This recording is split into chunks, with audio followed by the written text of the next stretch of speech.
মধ্যপ্রাচ্যে নতুন করে উত্তেজনা ছড়িয়ে পড়েছে একাধিক ড্রোন ও রকেট হামলার ঘটনায়। ইরাকের মার্কিন ঘাঁটি থেকে শুরু করে বাহরাইনের বেসামরিক এলাকা বিভিন্ন স্থানে হামলার খবর সামনে এসেছে।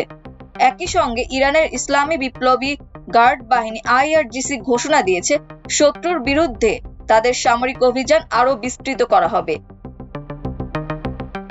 নিরাপত্তা সূত্র জানিয়েছে, ইরাকের কুর্দিস্তান অঞ্চলের এরবিল আন্তর্জাতিক বিমানবন্দরের কাছাকাছি অবস্থিত একটি মার্কিন সামরিক ঘাঁটিকে লক্ষ্য করে ড্রোন হামলা চালানো হয়েছে।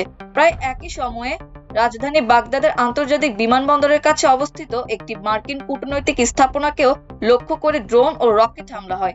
তবে ইরাকি পুলিশ সূত্র বলছে, দেশটির আকাশ প্রতিরক্ষা ব্যবস্থা সক্রিয় হয়ে বেশ কয়েকটি রকেট ও ড্রোন আকাশই ধ্বংস করে দেয়, ফলে বড় ধরনের ক্ষয়ক্ষতি এড়ানো সম্ভব হয়েছে। অন্যদিকে বাহরাইনের ড্রোন হামলায় অন্তত ৩২ জন আহত হওয়ার খবর পাওয়া গেছে। দেশটির রাষ্ট্রীয় সংবাদ সংস্থা বাহরাইন নিউজ এজেন্সি BNA জানিয়েছে, রাজধানীর কাছাকাছি এলাকায় সংঘটিত এই হামলায় আহতদের সবাই বাহরাইনের নাগরিক। আহতদের মধ্যে 17 বছর বয়সী এক কিশোরী রয়েছে, যার মাথা ও চোখে গুরুতর আঘাত লেগেছে। সবচেয়ে কম বয়সী আহত ব্যক্তির বয়স মাত্র 2 মাস।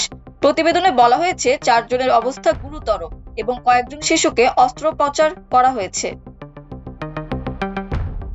একই সময় বাহরাইনের মামির গ্রামের একটি স্থাপনাকে লক্ষ্য করে হামলার পর সেখানে অগ্নিকাণ্ডের ঘটনা ঘটেছে। বাহরাইন নিউজ এজেন্সির প্রতিবেদনে বলা হয়েছে, হামলার পরপরই স্থাপনাটিতে আগুন ছড়িয়ে পড়ে।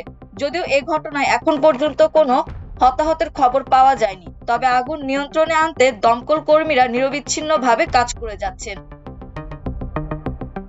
এদিকে পরিস্থিতিকে আরো উত্তপ্ত করে তুলেছে ইরানের ইসলামী বিপ্লবী গার্ড বাহিনী IRGC এর নতুন ঘোষণা।